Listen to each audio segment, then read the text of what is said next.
حي على الفلاح.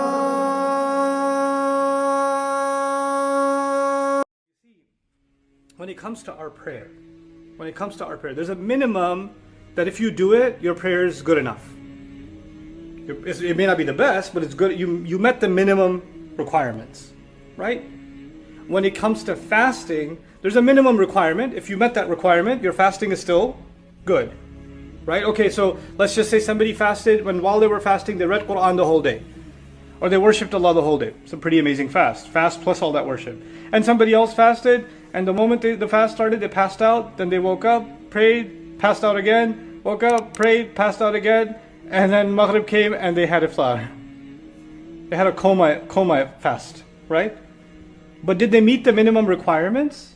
Yeah, it's not ihsan, it's not the best, but they still fasted. They met the minimum requirement.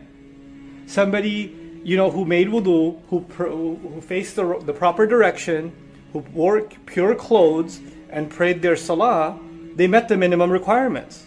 Even if they were distracted in their prayer, even if it wasn't that great of a prayer, even if they maybe sometimes rushed a little bit, or chose to recite the shortest surahs they know just to get it over with, even if they did that, they at least still met, and I'm not recommending any of it, but technically, did they meet the minimum requirements? Yeah, you can't say they did something haram, right? What I'm trying to say is, the word ihsan means you do something at the best you could do it. But if you don't do your best, that doesn't mean you failed. That doesn't mean you're in trouble. It's like saying, if I don't get 100, I failed. No, I could get an 85, I could still pass. A 70 still, 65 is passing in most schools now, right? So 60, okay, at least it's a D, but it's not an F. It's not an F, so I still move on to the next class. It's not the best score, but in the list of things that are haram, this is what I want you to visualize. When Allah makes a list of things that are haram, Allah is saying anybody who crosses this line has failed.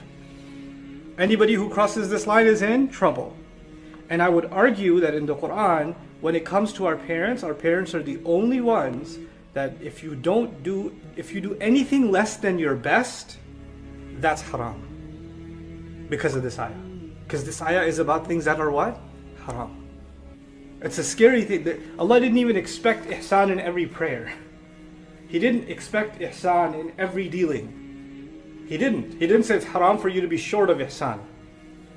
But when it comes to parents, anything short of your very best is a violation. It's a violation. My job is to find out if I'm not doing something haram. It's about me before it's about anything else. When you start reading the Quran so you can find things to point at somebody else, that's when your relationship with the Quran stops. That's when it stops. Because now you're using this book to point fingers at who does what wrong. And I no longer look at myself. I no longer see this as a book that's talking about me. I see this as a book that's talking about everybody else. Somebody came to the Prophet ﷺ and said, who deserves my best behavior? Who should I be the best to? He says, your mother. The guy wants a different answer. So he says, and then who? And he says again, your mother. And then who? And then your mother. And then who? And then your father. Their comfort should come before my comfort. Their needs should come before my needs. I shouldn't feel like I can just drink a glass of water while my mom is thirsty. That's not okay. That's my mom. She deserves ihsan. I will put my comfort second. I'll put my parents' comfort first. Because that's the least I can do. That won't even compare to what she did for me and what my father did for me. I wouldn't be standing on my 2 feet if it wasn't for the two of them. Doesn't matter what I accomplish. And sometimes the father is a farmer or a taxi driver, or doesn't have, and the son is a PhD. So the son has accomplished a lot more than the father. But that PhD didn't come from the son. It came from the father's sweat, blood, and tears. The father put you in this position. The father said, I'll give my son a better future than I could give myself. So no matter what I do for my father or my mother, will it never be enough. But in my religion, I am not a slave to my father or my mother. I'm a slave to Allah. And Allah made me responsible to take care of myself. He made me responsible to take care of my spouse, my children. He made me responsible to take care of zakat. He made me responsible to take care of fundamental things using my money. And when I'm taking care of those responsibilities, and then above and beyond that, there is a need that my parents have. There's a need that they have. Then before they even ask, I should be taking care of it. I should be taking care of that need before they even ask. You should know that your dad is in debt. You should know that there's the car broke down. You should know. You should do something about it. If you can do something about it, you do it.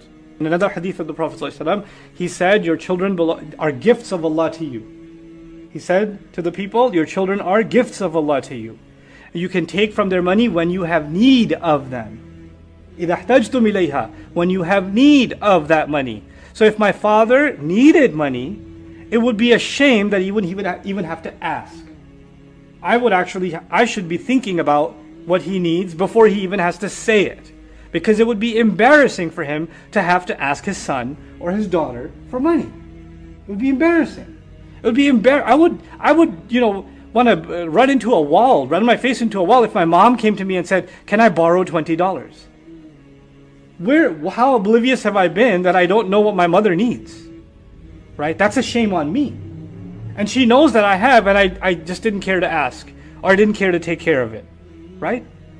So there are, on the one hand, if you're able to, take care of all of their needs. Put a smile on their face. If you can give them gifts before they even have to ask.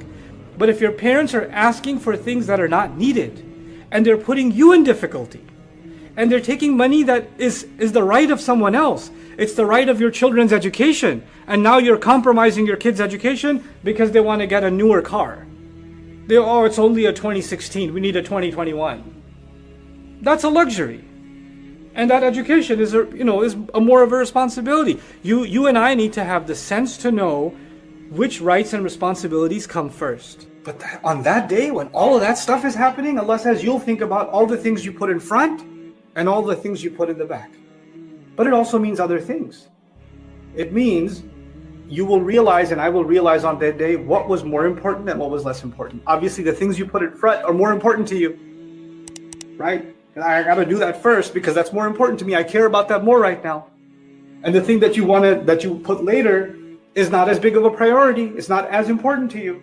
So this statement is also about a person will wake up on that day and realize what are the things that they lived, their life showed what was more important, and their life showed to them what was less important.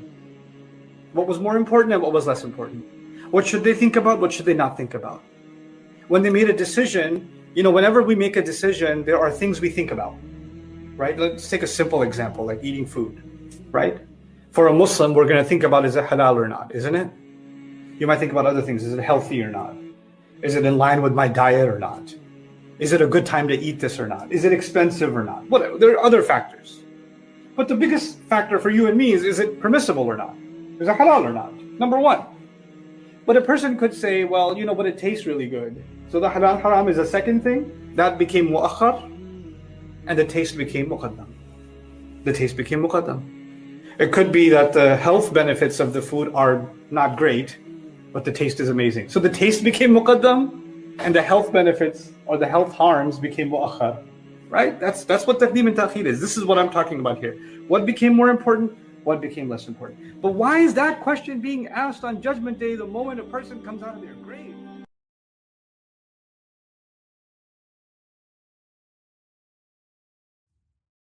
Assalamu alaikum wa rahmatullah. If you enjoyed this video, please do share it with friends and family. If you want to see more videos from this series, click on the box at the top. If you want to see other videos, click on the box at the bottom. And don't forget to hit the subscribe button. Thanks.